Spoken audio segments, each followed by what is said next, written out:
that. So the topic is, we're talking about what happened on January 6th. And what we want to do is we want to give a different lens. So Marty Doggett is here.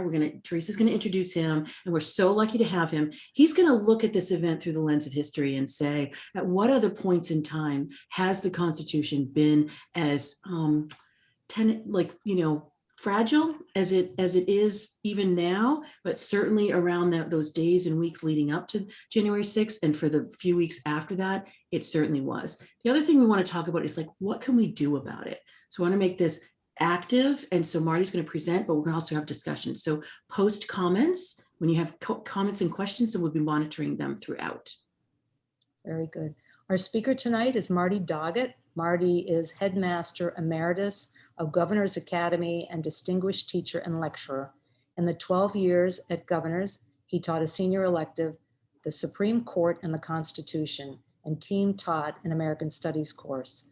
Prior to that, he spent 25 years at the Lawrenceville School in New Jersey, teaching AP US History and AP Economics.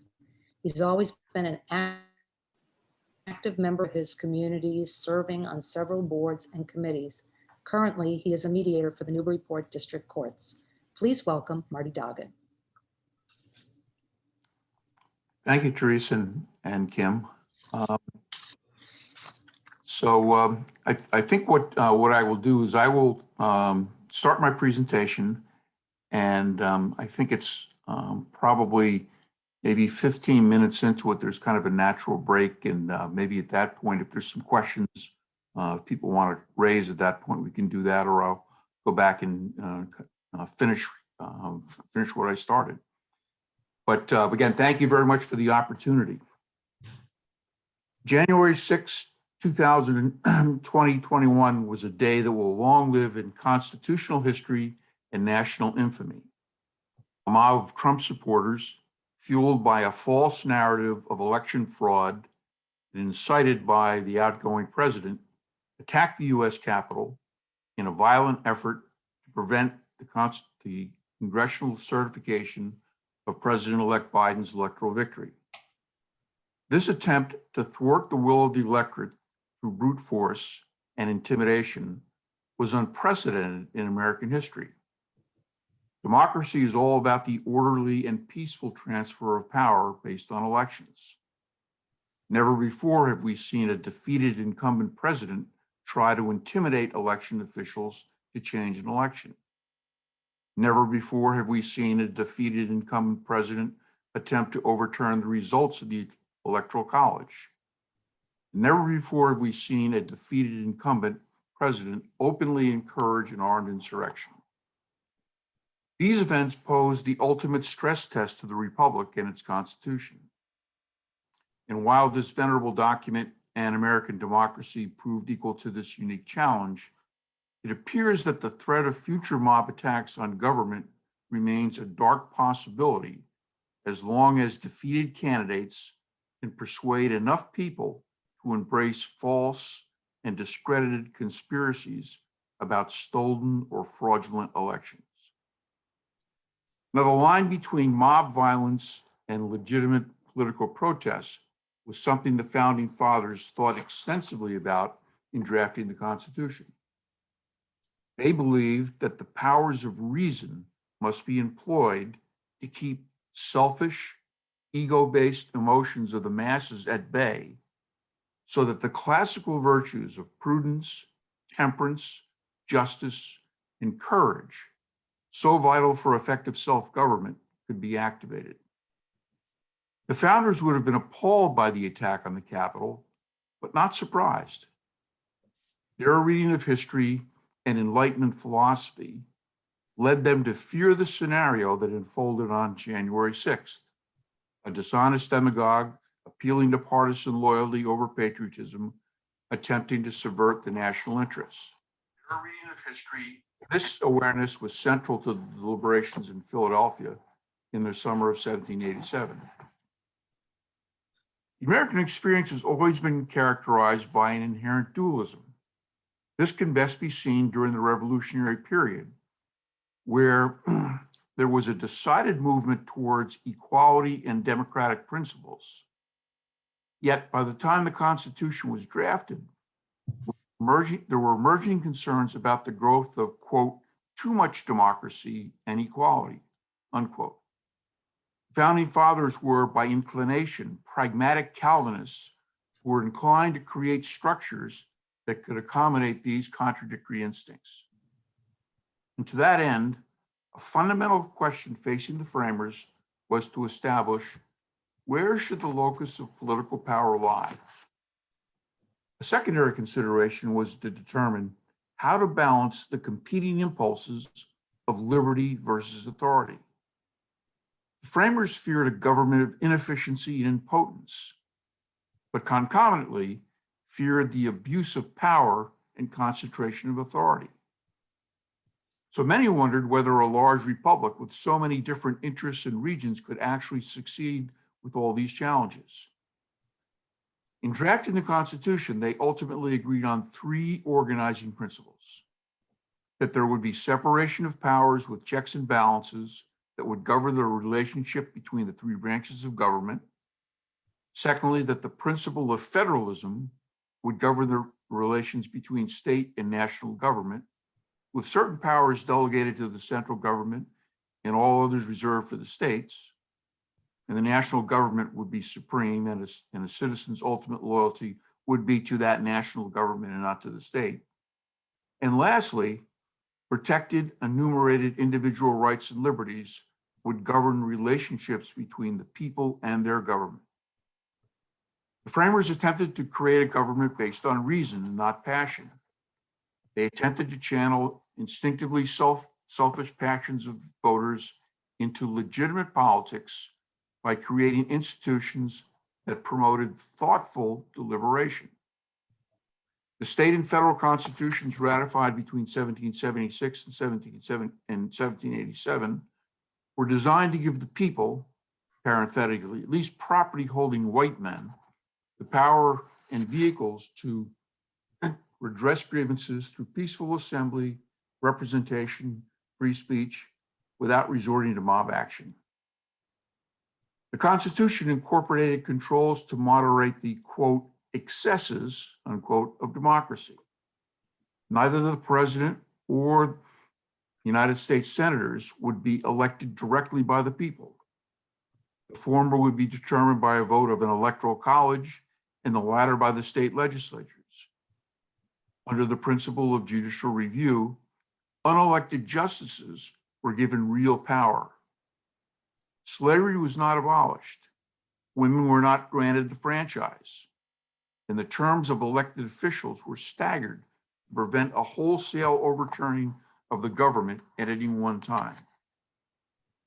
So with this background, and for the purposes of this presentation, I'd like to focus on one of these safeguards against, quote, direct democracy, the Electoral College, and analyze its impact on presidential elections through our history. In addition to fears about properly electing a president, some historians claim that an additional motivation behind the creation of the Electoral College was to balance the interests of high population and low population states. And while this may be true to a certain extent, to this day, the deepest political divisions in America have always run not between big and small states, but between the North and the South, and between the coasts and the interior. But I would argue that slavery actually figured prominently in the rationale behind the Electoral College. At the Philadelphia Convention, when Pennsylvanian James Wilson proposed a direct election of the president, Virginian James Adams quickly countered that such a system would prove unacceptable to the South. Quote, the right of suffrage was much more diffusive, i.e. extensive, in the northern than the southern states, and the latter could have no influence in the election on the scores of Negroes, unquote. In other words, in a direct election system, the North would outnumber the South, whose many slaves, more than 500,000 in 1787, of course, could not vote. But the Electoral College a prototype of which Madison proposed in that same speech, introduced the infamous 3/5 clause, which allowed slaves to be counted as 3/5 of a person for the purposes of representation. States would be allotted electors on the total number of members in their congressional delegation. Perversely, the more enslaved people brought to or bred in a state, the more electoral votes it would receive. Were a slave state to free any blacks who moved north, they would lose electoral votes. So after the Constitution was ratified, the system's pro-slavery tilt quickly became obvious. Virginia emerged as the big winner, the proverbial California of the founding era, and was accorded 12 out of the total of 91 electoral votes initially allocated by the Philadelphia Convention. This represented more than a quarter of the 46 electoral votes an individual needed to win the presidency. It's hardly surprising that for 32 of the nation's first 36 years, a white slaveholding Virginian occupied the Oval Office. However, because the Electoral College was created in the waning days of the Philadelphia Convention, it contained some unanticipated glitches. Under the provisions of Article 2, electors cast ballots not for one candidate for president, but for two, with the second place finisher becoming vice president. No one originally expected that there would be national parties that nominated candidates and a slated ticket for president and vice president.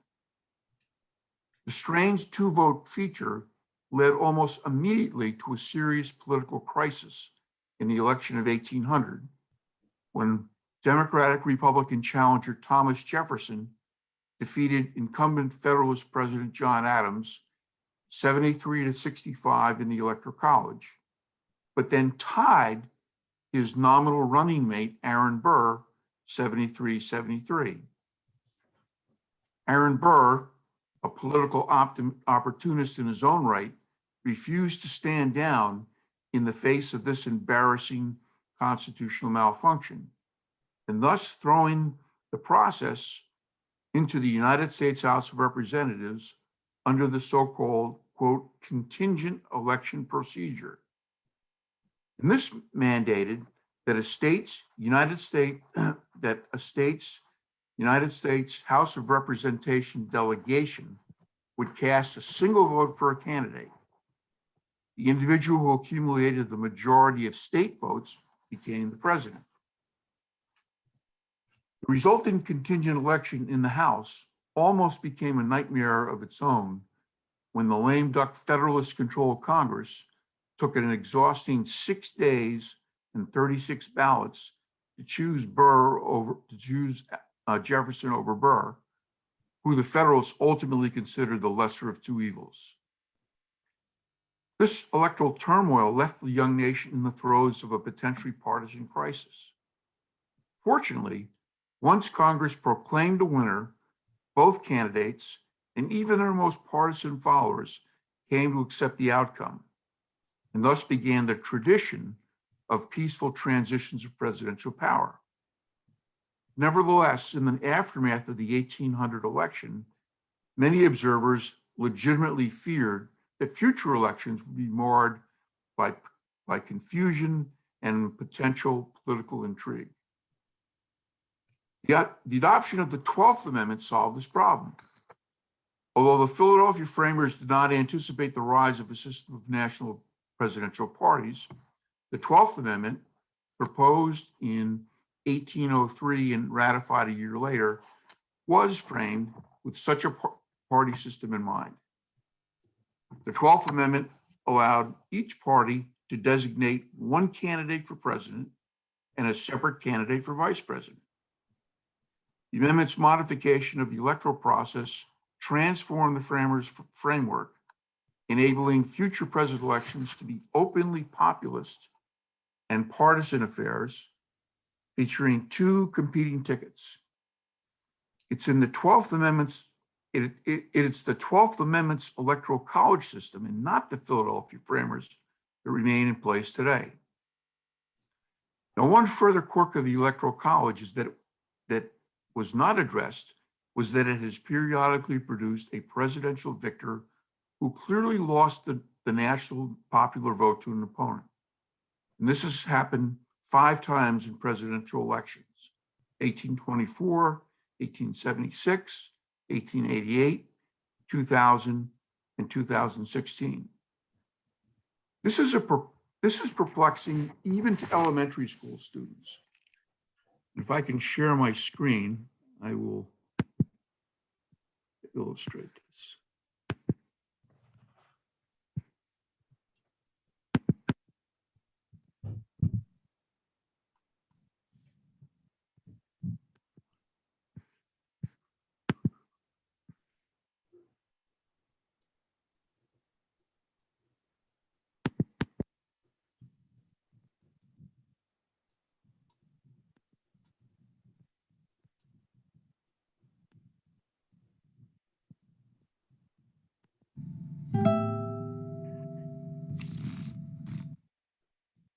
Do you know where I can find the Electoral College? No, I'm from Tennessee. George W. Bush is the winner of Florida's 25 electoral votes. That's not fair at all. Get over it. It's so old by now. The Electoral College is simply an antique. It's obsolete. Electoral dysfunction. Where's the pill for this affliction?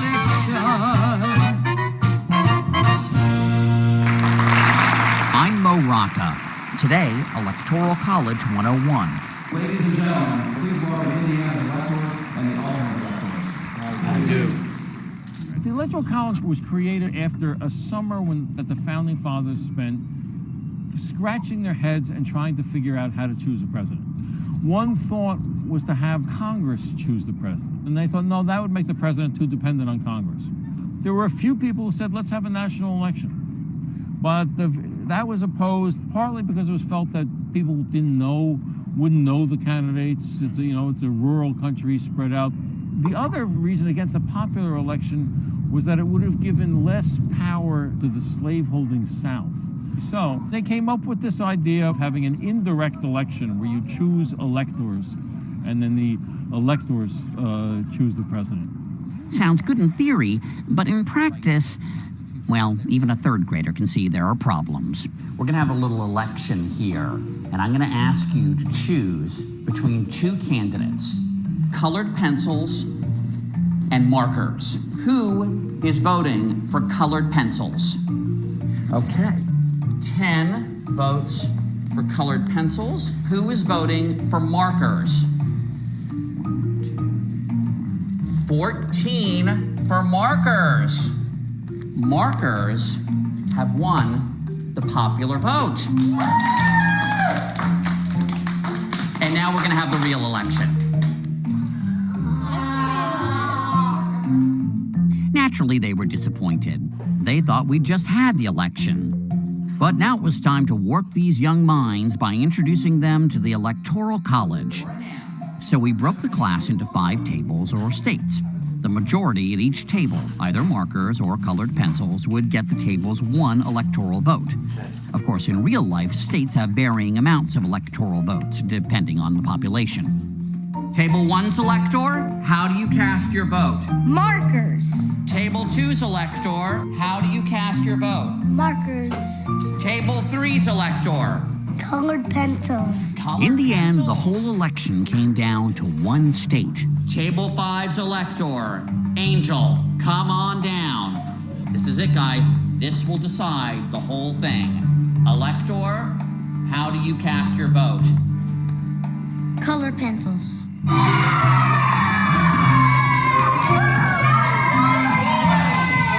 What's that? You're still cheating. Everybody should think it's unfair because it's not just about the elector's vote.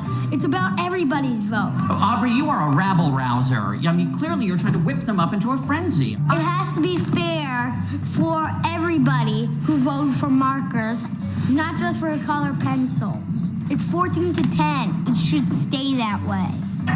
This guy's a dangerous reformer. You know, it's not like this happened in real life. Oh, actually, it did. They set up this electoral college business, and since then, nearly one.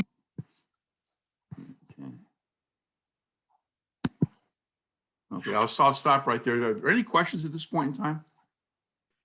I just want to say that that's fabulous. Sometimes out of the mouth of babes sometimes. It's exactly right. Like that was a fabulous illustration. And I loved how they used something like markers and colored pencils, right? It's something that, no one's going to get up in arms around. Well, maybe unless you're 8. But I think that that's fabulous to illustrate for these third graders. And honestly, as an adult, that is an excellent illustration for us too. Because when we try to go ahead and explain the Electoral College, because of the varying numbers per state and just the way that they cast ballots, I think it gets confusing. So I don't think I have a question. I just more have a statement that I thought that was a fabulous video, and I'm so glad that you shared it. Thanks to Mo Rocca. Yeah, exactly. So now what do you feel in that, obviously that 1800 election was fragile because it was, here we are, we're a brand new republic. How is that constitution that isn't even 20 years old? How is that going to live? How are we going to manage things? Versus cascading through the 1800s. And then what do you feel about the 1900s not having that at all? And we skip to the 2000 and then 2016 election. Well, in fact, I'm going to talk about two I would call seminal elections in the 19th century, the election of 1824 and 1876, that I think further complicates the whole issue of the Electoral College and the situation we're in today. Yeah, before we do a deep dive, do you feel that there was anything helping, quote unquote, helping us in that, 1900s that we didn't run into it? Or do you just think that was happenstance and we just didn't run into it for no other reason than we didn't run into it? No, quite frankly, in the early days of the Republic, the partisan divisions were really significant. The Federalists Party, which kind of basically kind of grew organically, they were the party in power. Washington nominally was a Federalist. Adams was a Federalist, mm-hmm. and Jefferson and Madison were Democratic Republicans. They had very different competing visions about what America was and what America could be. And if some of the disputes that occurred during the Adams administration, for example, the Alien and Sedition Acts, for example, were a classic example of, in this case, the party in power, the Federalists, trying to stifle dissent, and the Democratic Republicans recoiling against that. So I think these partisan divisions have always been part of the American fabric. And if anything, I think as we get into the kind of the early 19th century, visions of the role of government gets replaced by the question of slavery. Slavery comes to dominate everything that happens in American politics, up through, I would argue, up through,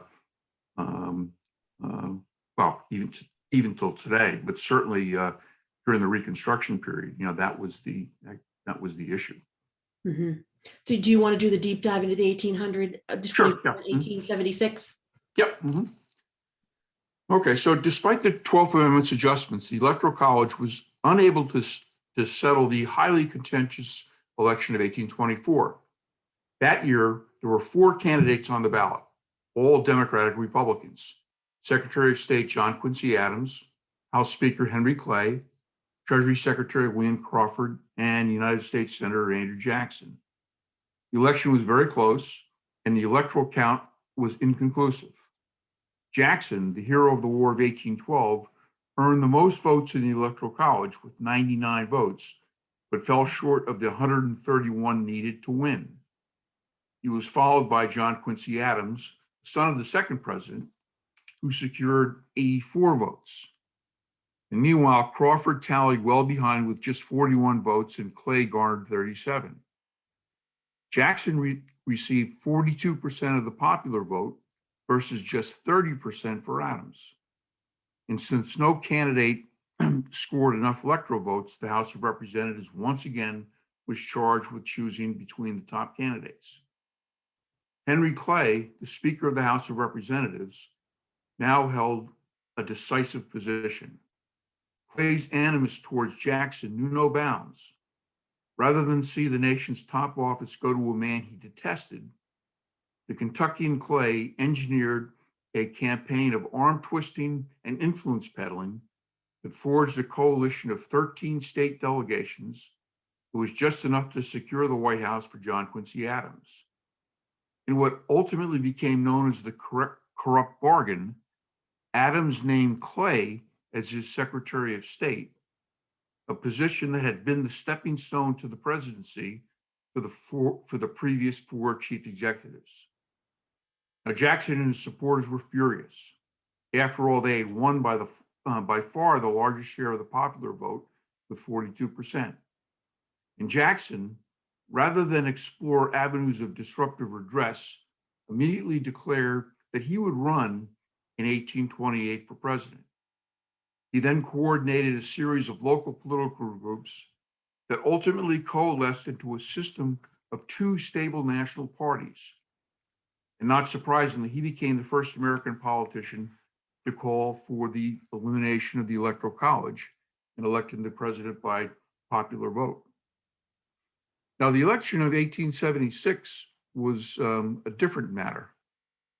Although it took some considerable time and national angst to get a result in the presidential elections of 1800 and 1824, the final decisions, while controversial, were not disputed by the candidates. This was not the case during the 1876 election, which pitted Democratic New York Governor Samuel Tilden against Republican Ohio Governor Rutherford B. Hayes. America, celebrating its centennial, was at another watershed moment in its history. In the aftermath of the Civil War, the nation was embroiled in intense political disputes over race and the role of the federal government. And the election of 1876 highlighted these schisms. The fate of 4 million newly freed slaves was very much in doubt. Any political or economic advancement that the freedmen had gained post-emancipation elicited tremendous backlash against that progress. And the post-Civil War economic expansion had stalled, and the nation was mired in a deep depression that was known as the Panic of 1873. And there were sharp differences between the 2 major parties on both issues of the rights of Blacks and what to do about the economic crisis. Would control stay with the Republicans, the party of Lincoln, who would push for more federal power and for the rights of Black citizens via the 13th, 14th, and 15th Amendments? Or would it revert to the Democrats, who favored less federal intervention in the South and limiting the rights of the formerly enslaved? These choices drove voter participation to record levels. More than 80% of the eligible voters cast a ballot. Even more remarkable was that it occurred within the context of widespread suppression and intimidation of Republican voters, especially the newly registered Southern Black Republicans. The Democratic Party at that time was viciously racist because its base was in the formerly slave-holding South. Parenthetically, Republicans and Democrats gradually flipped sides on civil rights issues in the mid-20th century. But in the run-up to the election, the Democrats went to considerable lengths to intimidate African-American voters from going to the polls when that proved impossible, tricked them to the use of deceptive ballots into voting against Republican candidates. And on the other side of the country, Oregon's Democratic Governor LaFay Grover sought to offset Hayes's popular vote majority by declaring one of the Republican electors ineligible so he could be replaced by a pro-Tilden Democrat in Oregon's Electoral College tally. But the Republicans were not blameless either. Because the Republicans controlled the federal government, they had jurisdiction over many southern states due to Reconstruction programs meant to reintegrate the former rebels back into the Union. Republican-dominated election boards in Florida, Louisiana, and South Carolina used flimsy pretexts to toss out Democratic votes wherever they could. The election inevitably became ensnared in legal battles about the legitimacy of state electoral slates. The Republicans hoped the Supreme Court would intervene since they held a majority on that body, but the court wisely resisted getting involved. Tilden, the Democrat, won the popular vote and was believed to be so far ahead on election night that many newspapers declared him the presumptive winner. However, the widespread voter intimidation and voter fraud allegations resulted in 2 slates of electoral votes from Florida, South Carolina, Louisiana, and Oregon. Tilden had garnered 184 total electoral votes, one shy of the total 185 needed to win. He needed to gain at least 1 vote from the 20 disputed competing state electors to win the election. Historian Eric Foner is very clear in his analysis of the situation. Quote, "It wasn't a fair, free election from the beginning. Tilden won the popular vote only because Klansmen and other white supremacist organizations used violence to suppress the Black vote in many parts of the South. Tilden would never have carried the southern states that he did, like Mississippi or Alabama, without the widespread violence preventing Black people from voting," unquote. The Constitution didn't have a roadmap for distributing disputed electoral votes, so Congress just winged it. And in January of 1877, created a bipartisan commission of members of the U.S. House, Senate, and the Supreme Court to adjudicate this dilemma. The Electoral Commission was selected with 5 congressional Democrats, 5 congressional Republicans, 5 members of the Supreme Court. 4 of these Supreme Court judges were evenly divided between Democrats and Republicans, while the 5th, Justice David Davis, was expected to be neutral. But after Davis was unexpectedly elected to the Senate, however, he recused himself and was replaced by Justice Joseph P. Bailey, a Republican who supported Hayes despite claiming to be impartial. So naturally, the body awarded all 20 votes to Hayes, voting strictly along party lines. The Democrats vehemently refused to accept this outcome. And with violence and insurrection in the offing, the leaders of both parties in Congress quickly scrambled to strike an informal deal known as the Compromise of 1877. The terms were very simple. Democrats would allow Hayes to become president if the Republicans pulled the last remaining federal troops out of the South, thereby officially ending the Reconstruction era and abandoning African Americans to the racist whims of Southern whites. The trade, in short, was that Republicans would allow an entire race to experience generations of persecution as long as Hayes could become the president. Outside the Constitution, outside the law, they just made a deal, and that was the end of it, as Foner has put it. The bargain was not only the end of the election, but it was also the end of the gains for freedom that had been made during Reconstruction. And the deal institutionalized state Jim Crow segregation and voter suppression laws that would not be dismantled for nearly another century. After the Civil War, quote, "The slave went free, stood a brief moment in the sun, and then moved back again towards slavery," unquote. Scholar W.E. Du Bois wrote in 1935. Basically, the Republicans got the White House and the Democrats got the whole South, and the losers were the African Americans, says Fonner. So the legitimacy of a presidential election result wouldn't be challenged again in 2000 till to the year 2000. And that year was the first year the United States Supreme Court intervened into a presidential election, when the race between Texas Governor George W. Bush and then Vice President Al Gore came down to Florida's electoral votes. Gore won the national popular vote by more than 500,000 votes. But at the end of the election day, the count in Florida, the state that proved an electoral college tipping point, was too close to call. After initially conceding to Bush, Gore retracted his concession and sent a legal team to Florida to pursue a manual recount in some counties.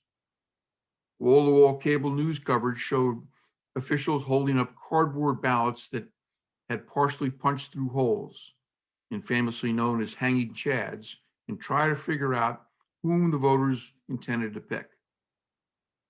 That December, in Bush v. Gore, the United States Supreme Court ruled 7-2 that recounting ballots in different ways violated the Constitution's Equal Protection Clause, and in a 5-4 vote, that no constitutional recount could be held before the members of the Electoral College were scheduled to officially cast their vote on December 18, thereby stopping the recount. So with that, 5 weeks after the election, Bush won Florida, and thus the presidency, by 537 votes out of almost 6 million cast in the state. Gore conceded and accepted the outcome, but most political observers agree that this process served to stoke the partisan passions that continue to be at work today. As all of these contested elections show, a resolution emerged and the losers stepped aside. But how an outcome is resolved can very quickly fall, and does, into legal gray area. The Constitution doesn't tell you what should happen if there are disputed returns in a presidential election, says Foner. We're in uncharted waters if disputes arise as to who carried a state. So today, 538 electors from several states in the District of Columbia make up the Electoral College. Each state is allocated a slate, or number, of electors based on its representation in Congress. Voters in each state choose electors affiliated with a political candidate. With the exception of 2 states, Nebraska and Maine, all electors in each state are awarded to the candidate with the most popular votes. In turn, the electors of all states meet as a group, or college, at selected locations in December within each state and the District of Columbia to cast their votes. If a candidate has at least 270 votes, they're declared the winner of the presidential election. If not, Congress can decide the issue under the 12th Amendment in a contingency election held after the newly elected Congress is seated in office. There is no constitutional provision or federal law that requires electors to vote according to the result of the popular vote in their states. Some states, however, require electors to cast their votes according to the popular vote.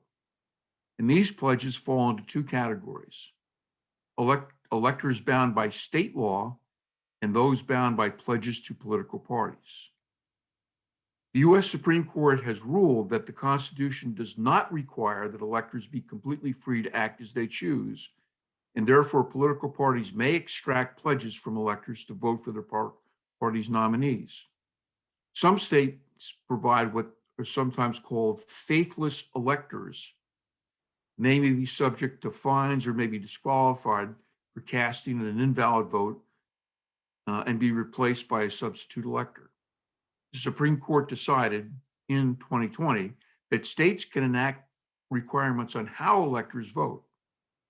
No elector has ever been prosecuted for failing to vote as pledged, However, several electors have been disqualified and replaced, and others fined for failing not to vote as pledged. But it's rare for an elector to disregard the popular vote by casting their electoral vote for someone other than their party's candidate. Electors generally hold a leadership position in their party or are chosen to recognize years of service to the party.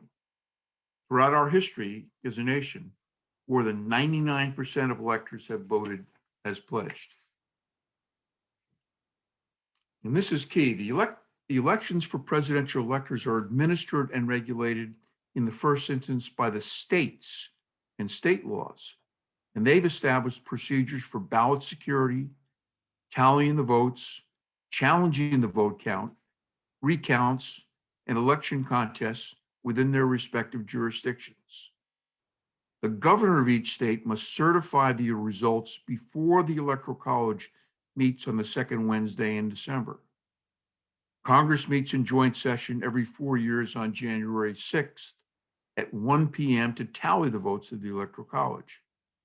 The sitting vice president presides over the meeting and opens the votes from each state in alphabetical order. He passes the votes to 4 tellers, 2 from the House and 2 from the Senate, who announce the results.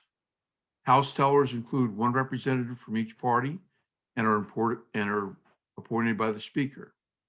And at the end of the count, the Vice President then announces the name of the next president. And that's when the electoral count becomes a factor. When the results from each state are announced, a member of the House and Senate can jointly object in writing to the election results from that state. The House and Senate then adjourn briefly to consider the objection. If both bodies agree to uphold the objection, the voters are excluded from the election results under the terms of the Electoral Count Act. But what happens if a state provides a second slate of electorals named by its legislature, or a state's governor refuses to sign a state's election certification in a dispute over ballot counting? Ned Foley, a constitutional election scholar from Ohio State, has written extensively about such scenarios. Quote, "The procedures for handling a disputed presidential election that reaches Congress are regrettably and embarrassingly deficient," unquote. Now, despite assurances from his own Department of Justice and Homeland Security that no serious frauds occurred, President Trump raged against the election result and mounted a relentless campaign to reverse President-elect Joe Biden's 306 and 232 electoral vote win. The president and his allies filed 62 lawsuits in states and federal courts, seeking to overturn election results in states the president lost. Out of the 62 lawsuits filed, 61 failed. Some cases were dismissed for lack of standing. Others were based on the merits of voter fraud. Others based on the merits of voter fraud allegations were dismissed. And the decisions from both Democratic appointed and Republican appointed justices, including federal judges appointed by Trump, came to these conclusions. State Supreme Courts in Arizona, Nevada, and Arizona each rejected or declined to hear Trump's appeals to overturn results in those states, while Pennsylvania and Michigan Supreme Courts denied multiple lawsuits. A suit filed by the Texas Attorney General and supported by 126 Republican House members, and 18 Republican Attorney Generals, asked the court to no avail to throw out electors chosen by 5 states because Texas did not like the way that they conducted their elections. Representative Louis Gohmert of Texas filed suit asking the courts to declare Vice President Mike Pence had the right to pick the next president himself under the 12th Amendment by ignoring electoral votes for Mr. Biden cast by those 5 states. Instead, the Gohmert suit asked Pence to replace them with, quote, votes cast by the losing Trump elector states in those states. And the president and his allies made repeated allegations of election fraud in news and social media, organized protests. They tried to convene state legislatures to take action. They held hearings in various state elections, hotel ballrooms, and at one point a landscaping company. In response to public pleas from President Trump, Republican Josh Hawley of Missouri announced that he would join Republican members of the House in objecting to the votes of some states cast for Biden, therefore requiring separate votes by the House and the Senate on those electors. This, in theory, would have resulted in a deadlock that could have been broken by House voting, one vote by each delegation for president, resulting in the election of Donald Trump to a second term, even though losing both the popular and the Electoral College. But the fact that the Democrats held a majority in the House made this outcome unlikely, of course. But it's a viable gambit for future elections. When some state legislatures were pressed by Trump to consider changing the outcome of the election, they declined this time. But what would have happened if a majority of electors in one or more states had decided to overrule the voters, and reassert their constitutional authority to choose electors? The Electoral Count Act of 1887 gives the final say to governors. Electors they certify are entitled to the presumption of legitimacy. What would have happened if some governors of the states Mr. Trump targeted had given in and certified Trump electors despite the official vote count in their states for Biden? We would have had a constitutional crisis of the highest order, calling into question our national commitment to democratic elections.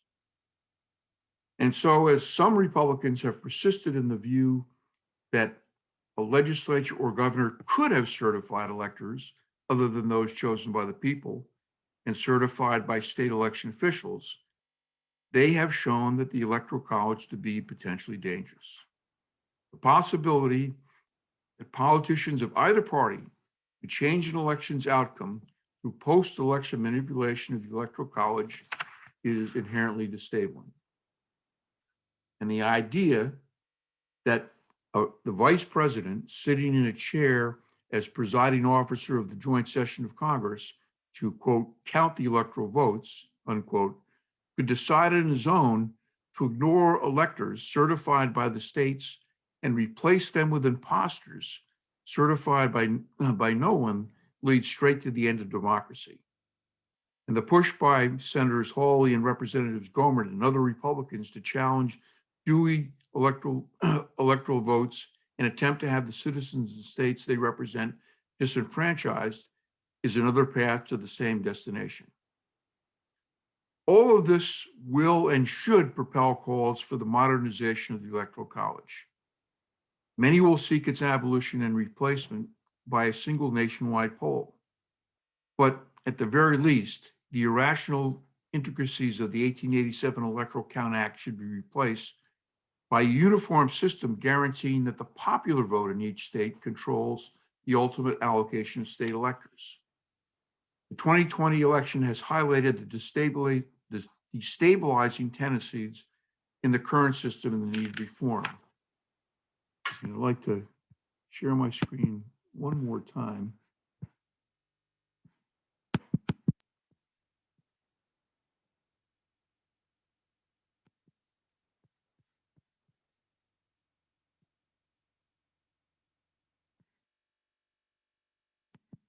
There's a really good chance your vote doesn't count the way you think it does. Why? Well, American democracy operates on a whole collection of cherished ideas and practices. But our system also includes some dusty old artifacts from its founding 2 centuries ago.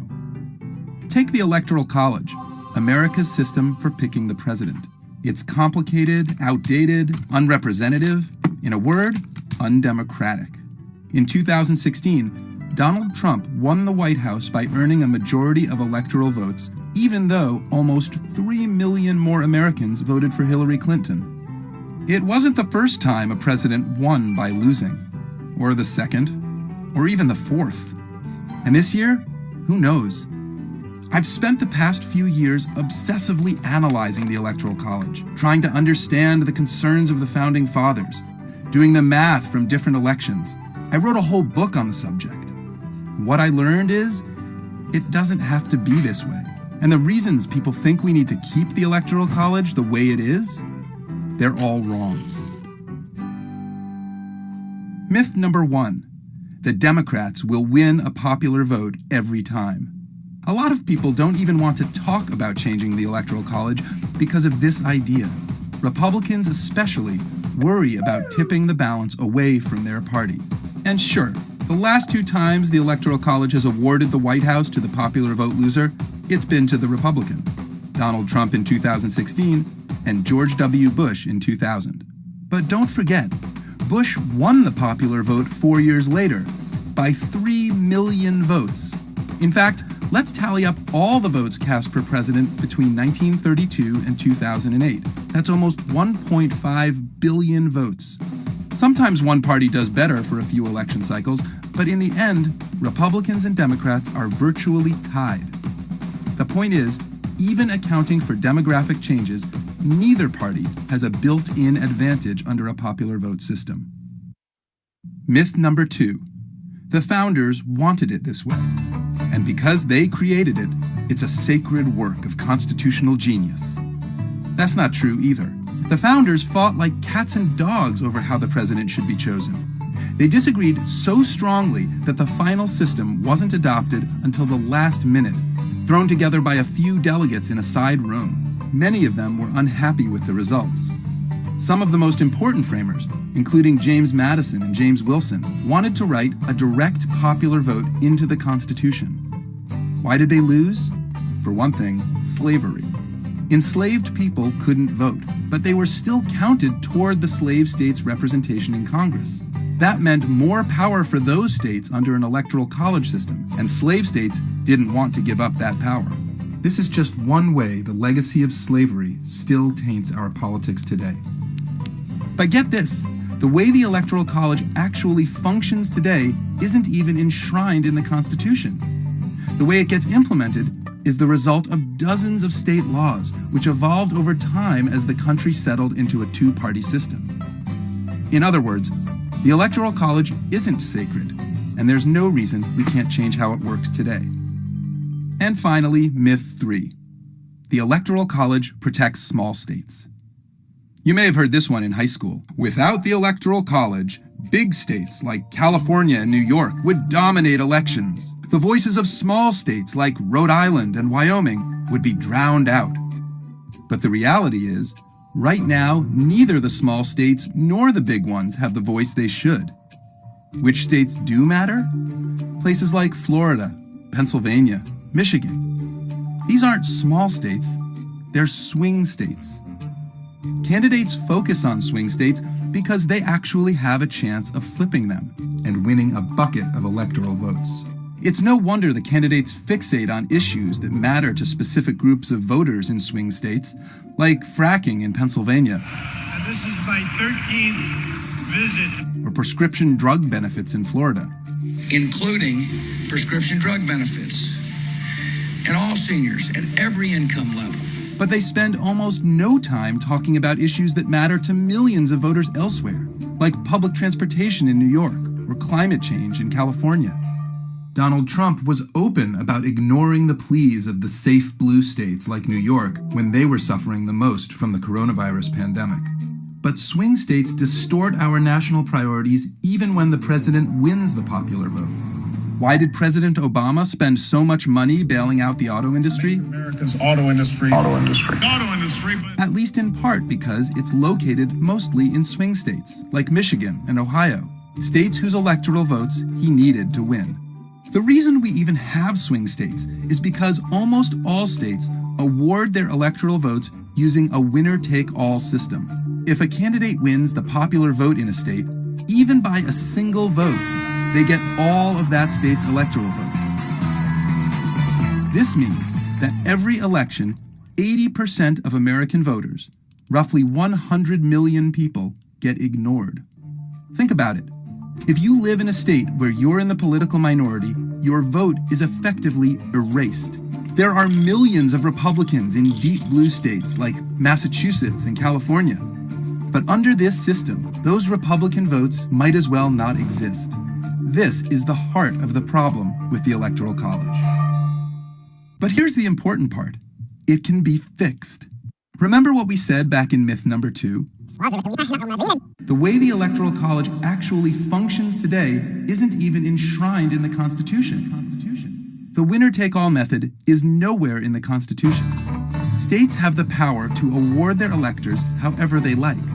In fact, there's already a movement brewing among states to agree to award their electors to whichever candidate wins the national popular vote.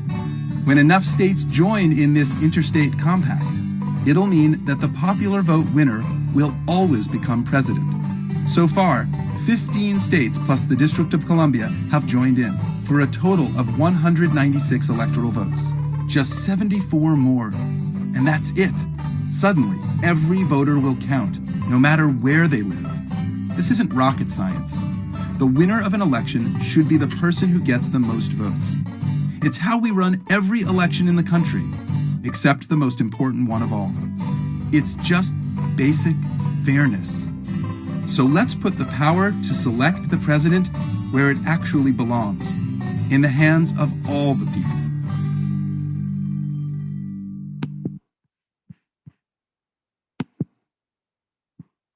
Okay, so just to finish up, to bring things back to the events of January 6th, New York Times columnist David Brooks argues that the insurrection was not a shocking descent into lawlessness, but practice for the war ahead.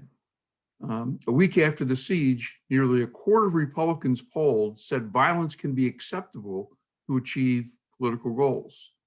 Many Republican politicians are now cheering the January 6th crowd, voting against resolutions condemning them.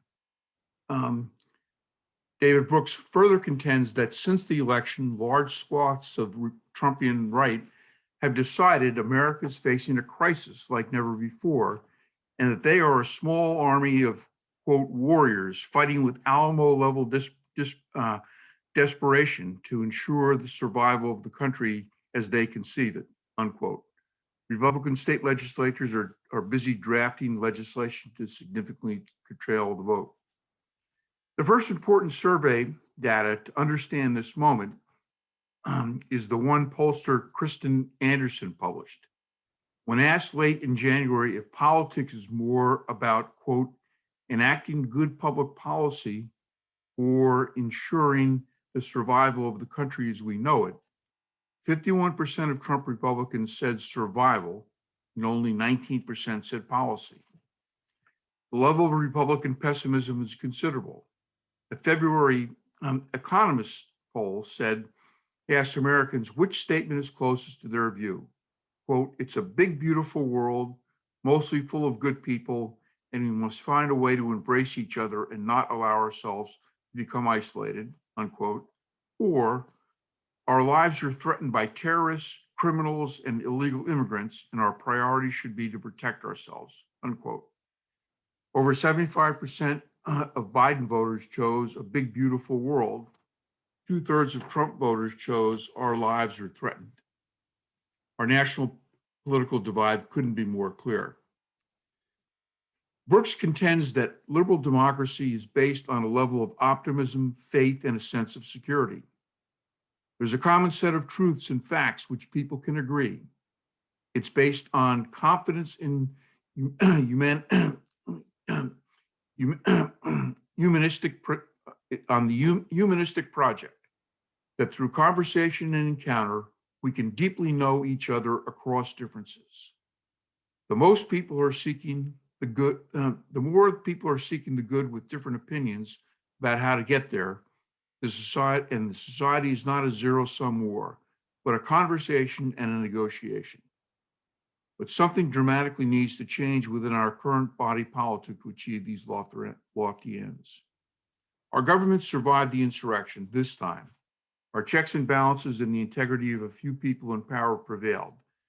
But it must be remembered that unless we can agree on what is fact and what is fable and put the national interest ahead of partisan politics, the democracy we cherish may be in true peril.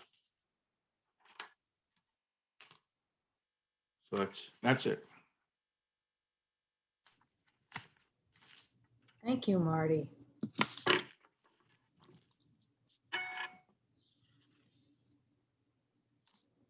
So the Electoral College, you would suggest what Jesse Wegman suggests, just to some new rules for the Electoral College going forward. I would be in favor of reforming the Electoral College. And then how would that happen? Well, you know, basically what would happen is that once enough states agree to abide by the winner take all principle, then I believe it would be submitted to Congress to ratify. But how could we get deeply Republican states to even want to take this up, never mind vote on it, when the first myth is that Democrats would win all the elections if it was based only on the popular vote? Well, I think that if I think back to the states that were represented, there were many red Republican states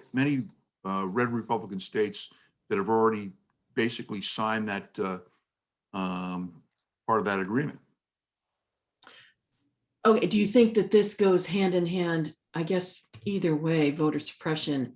There's wildly active voter suppression in Texas, Michigan, Arizona, and we already know Georgia has already achieved that. Right. Mm-hmm. So the states that were questioning, I mean, I think Arizona is even recounting the 2020 ballots again. For the third time. Right. So, you know, some of these states, we'd have to get, would we have to get, is it 60 to 40 if voted in the Senate? Or is it different than that for something as, this seems just so big that it seems like it wouldn't just be, oh, we'd have it come out of committee and then we vote it on the floor and then we get it, you know, passed through the Senate, passed through the House, and there you go, the president's going to sign it. I don't know. I mean, it's I don't know either. But, yeah. Okay. Because I'm not sure if this could be a grassroots campaign, and you know, we throw a lot of resource against this, and we get, you know, 250 million people in the country to say that this is a good idea, and then that's marginally interesting. But in some, you know, in some ways, that, you know, one of the arguments that could be made that if the presidential election was based exclusively on the popular vote, that would enfranchise, like, for example, Republicans in Massachusetts. Votes, you know, don't matter right now for all intents and purposes. No, I totally agree. I mean, it would. I mean, you know, when you try to get out the vote, a lot of people say that, well, in my state, I am in the opposing view and I'm wildly in the minority. So why should I vote? It doesn't even matter. And then conversely, people say, you know, in the state of Massachusetts, well, I don't need to vote because we're so blue and I'm blue. So therefore I'm fine because enough people are voting. So I don't even need to do it. Right. Oh, no, I mean, I think we're all speaking to the choir. I think we, you know, we all agree. I'm just looking at this as a title change, and I'm not positive or even remotely clear on how that title change could happen with a vastly divided country. Well, you know, if there's any reason for optimism, I think that the insurgency that happened in the last election, the fact that there was such a effective kind of get out the vote campaign throughout the country, coupled with the fact that I think there's going to be real backlash to these Republican efforts to stifle the vote, that it may come back to bite them. Yeah, I mean, I agree. I can't imagine. I don't know. I don't know. The sheer effort and money and not waiting a minute to start this. It was shocking to see after the same party just had a revolution that was turning into an insurrection, or, I'm just trying to use both terms to be clear about both sides. And then what was it? 3 days later, all of a sudden it's voting suppression activity all over the country. So filibuster is a topic that what would it take to eliminate the filibuster, and why would the Democrats be not so warm to the idea? What have they got to lose by getting rid of the filibuster? Marty. Well, I'm not a big fan of the filibuster. I don't think they really have anything to lose. I mean, certainly, I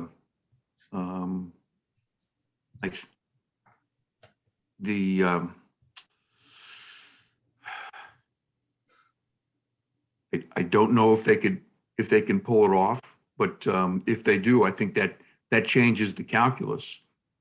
Till the next election. That's the other problem too. We've become so partisan that, if you think back to, Obama's years and Trump's years, much of the things that were accomplished, if things were accomplished, were done by executive order and not by the legislature. Right.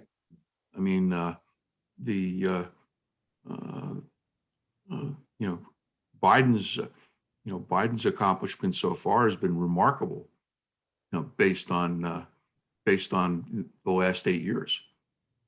Well, I totally agree. But if we look at that, you see, we have the filibuster, we have the Electoral College. What else would we want to throw? The Supreme Court, right? Like expanding the Supreme Court. That's also, he's current president has put together a task force to look at that.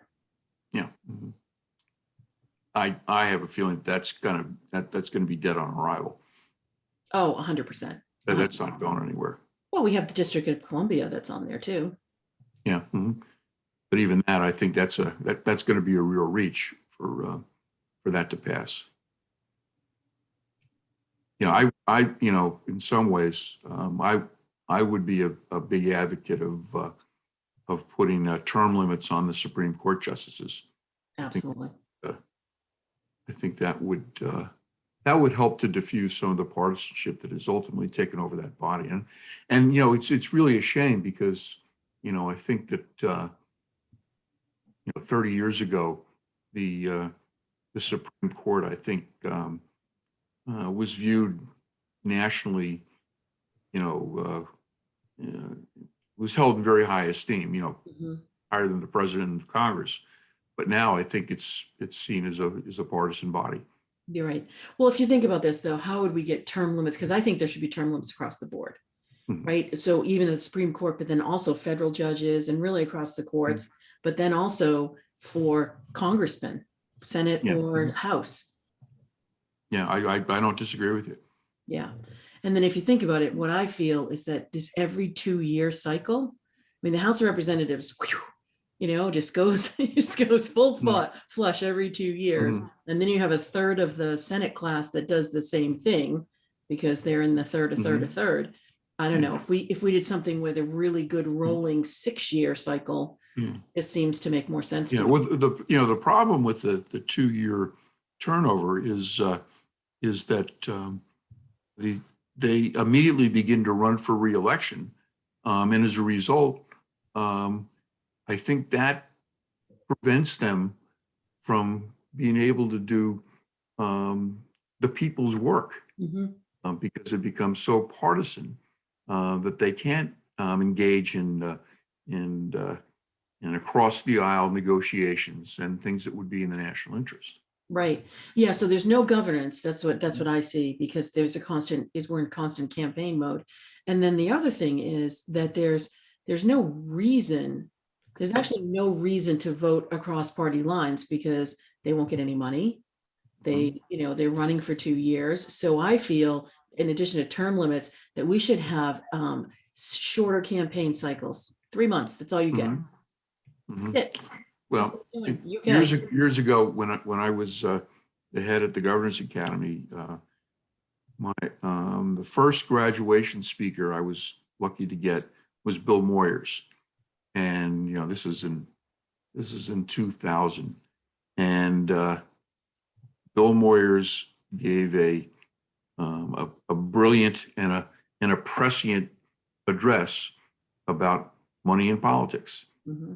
He said that basically corporate money is going to be the death knell of democracy, and he's been right on target. Absolutely, absolutely. So now the Supreme Court is they may I guess there's a case involving Californian disclosure where you might not have to disclose where your money's coming from. That's crazy. Yeah, that is crazy.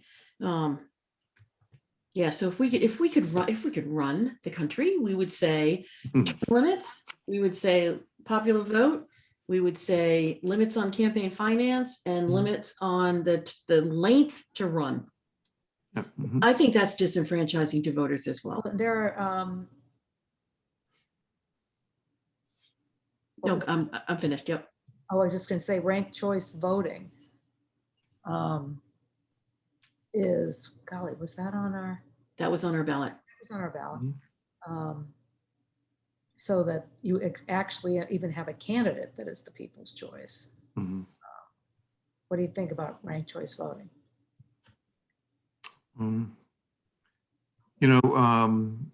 I really haven't thought about it too much. I've seen, I guess what Maine is the only state that, at least New England state that does that. I guess the in some ways you if you have two strong parties, then it's probably not necessary. But if you have lots of parties, then that becomes a factor. And I don't know if that would help fringe parties or not. To be quite honest with you, I'm not enough of a mathematician to be able to figure that out. If you had like 5 candidates or something like that, and whether that would help. I don't think so, but anyway, beyond my pay grade. Well, I think we have 4 parties now. We just don't label it as such. Right? If you look at the Republican Party, there seem to be 2 parties. If you look at the Democratic Party, there seems to be 2 parties. I guess if we put independent in there, then it looks like we could have 5 parties. I'm a big fan for more parties because I think it would lend itself to potentially actual discussion and really coming to, talk about issues that matter to the people and not just, maybe it would just be the money on both ends. I'm not sure. I mean, because it seems like the money is in the marginalized place and everybody in the middle is just trying to live. Mm-hmm. Mm-hmm. But I like your idea. Fragment the the dialogue. Would it fragment the dialogue? Yeah. I don't think so. I mean, if you're a legit moderate person, you don't have any place to be. You don't have any place to vote. You don't have any place to run. You don't have any way to get any money. Doesn't seem to be working. It seems like we carved out the middle. And I like the idea, Kim, of limiting the. I think it's in France. Like, they run for like just a couple of months. I think there is a cap on the amount of money they can spend. Mm-hmm. And there's this, I would get rid of the lame duck session.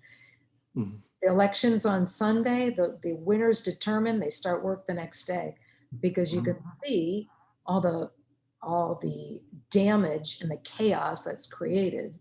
Mm-hmm. When, somebody. If I had a magic wand, I would have voting that would go over a weekend. I mean, it would be like Friday, Saturday, Sunday voting, Absolutely. Do it like the Brits do it. I mean, Exactly. is that they have what, 40 days, or there's some finite amount of time that you campaign. Not that we have now. Now we're in perpetual campaign mode. Absolutely. Mhm. Yeah, there's Yeah. no governance being done, right? If you look at it, it's all regulatory. There's very little legislation Yeah. Mhm. that actually gets enacted.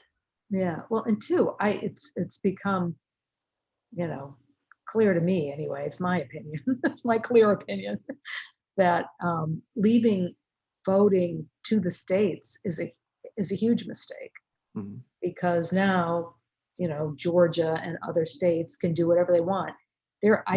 I feel that there are things that should be at the federal level, period. Like, Absolutely. Yeah. handle a health crisis. There's again, states still aren't, being intelligent about how to handle a pandemic. So Mhm.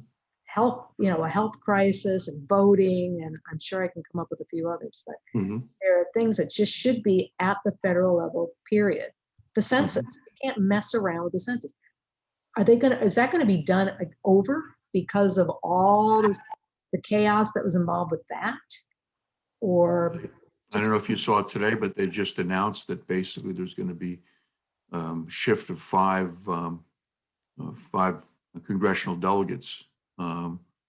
Texas picks up 2, California lost 1, New York lost 1, Colorado picked up 1, and Montana picked up 1.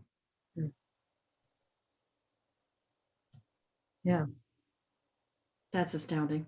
right. And so, I mean, there was nothing sneaky about the way the census was handled. It was right out there for everybody to see.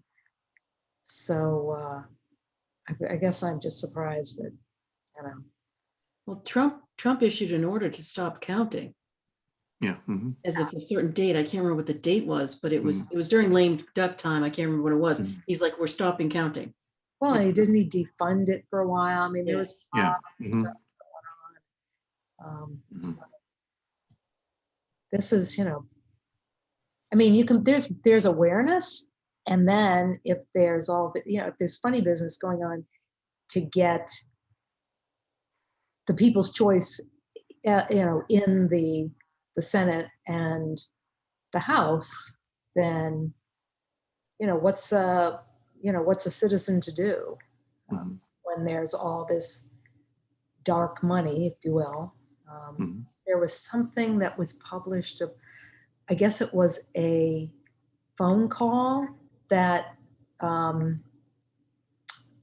was made public. I can't remember who got the scoop, but it was like a focus group that was done, and whichever one of the Koch brothers that's still alive was on the call, and somebody else, and then the guy that did the survey in the focus groups. But it boiled down to that when posed the question, the comment, do you want billionaires deciding for you and everything? No.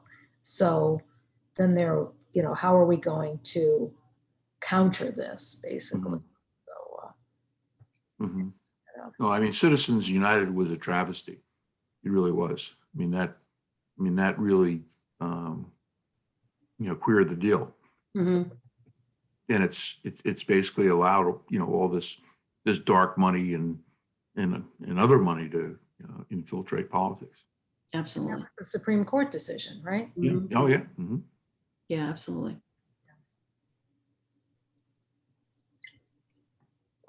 Well, it was a nice idea of the founders to think that if you were,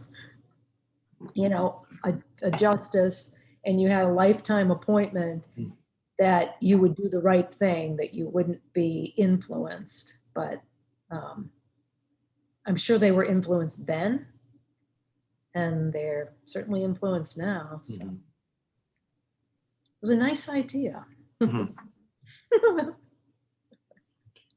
Well, do we have any wrap up kind of points that we want to make?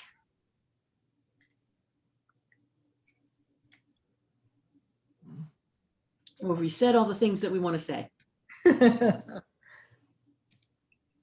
Well, this was a real eye opener. I did some reading, Marty, and I just wasn't aware of, of what happened back with Jackson, prior to him being elected president, and, his first run at it. And then since then, so this is a lot of really good information to, it's clear that democracy is fragile and you have to nurture it the way you nurture your family, No question. garden. And, if we're not paying attention, things wither and die. I don't know if if in school, if the curriculums are, being altered so that that civics is a focus from, I think it should be a focus from K through 12. I had heard that the MCAS was going to include a section on civics, but I don't know if that happened.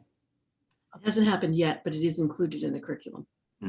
Okay. I have to say, from my own experience, from my own teaching experience, and I had the good fortune of teaching, at schools that had pretty able kids. I was always appalled by the lack of knowledge that the kids had about the way their government is structured, how it works. Especially the governors with seniors. It was amazing that they were going, and I don't know if they stress civics at the lower levels. They have to. If they don't, we're in deep trouble. I know around us they've done it in the at least in the middle school level, across the board, but that's relatively new. My daughter didn't get it. It was when she was in high school. So this was probably like 4 years ago. But I do know with my two, one's in college and one's just graduated from high school, it's been appalling to see their friends and the lack of knowledge for what happens in the world and how politics works. But I will tell you, anytime you have an engaging conversation, every single child wants to have the conversation. Oh yeah, oh absolutely. It's not that they're not interested. It's not that they're tuning out. It's that the conversation's not happening. Right.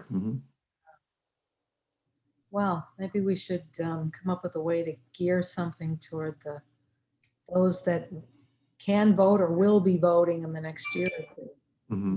I will say that in Massachusetts, when you get your license, they automatically ask you, you have to opt out of not registering to vote. And they follow through and they issue it and they give it to you on your 18th birthday. They make a little fanfare out of it. But don't you still have to do something almost to like cure it or? No, I think I think when you do driver's ed and you get your driver's license, I think if you do it that way, it's almost like you have to opt out to not do it. That's a good idea. Isn't that a good idea?